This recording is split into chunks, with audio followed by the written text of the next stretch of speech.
Allah kita bukanlah Allah yang mati, tetapi Dia hidup dan berkuasa. Allah kita bukanlah Allah yang jauh, tapi Dia adalah Allah yang dekat.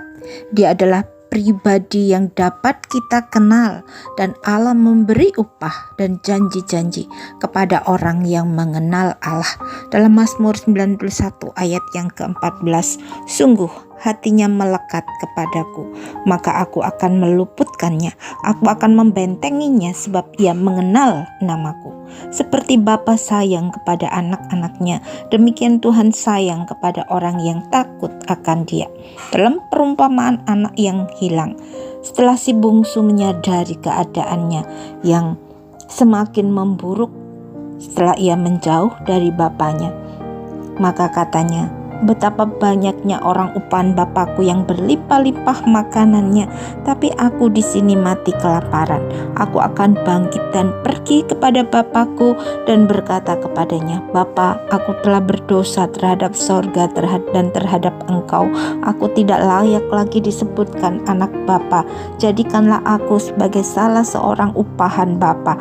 Setelah si bungsu bertindak dan bangkit pergi kepada bapaknya.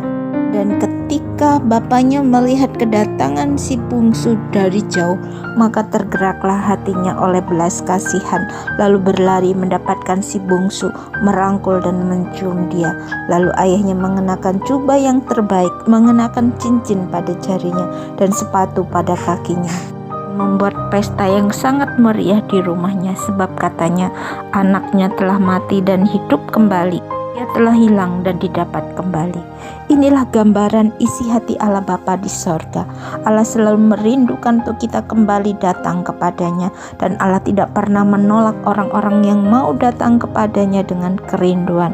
Kepada orang-orang yang hidup dalam pertobatan, Allah akan mengenakan manusia baru dan memberikan cincin sebagai tanda bahwa kita adalah milik kepunyaan Allah, bahwa kita adalah anak-anak kesayangan Allah, dijadikan sebagai ahli waris kerajaan sorga.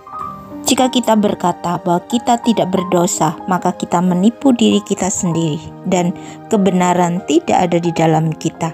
Jika kita mengaku dosa kita, maka Ia adalah setia dan adil, sehingga Ia akan mengampuni segala dosa kita dan menyucikan kita dari segala kejahatan.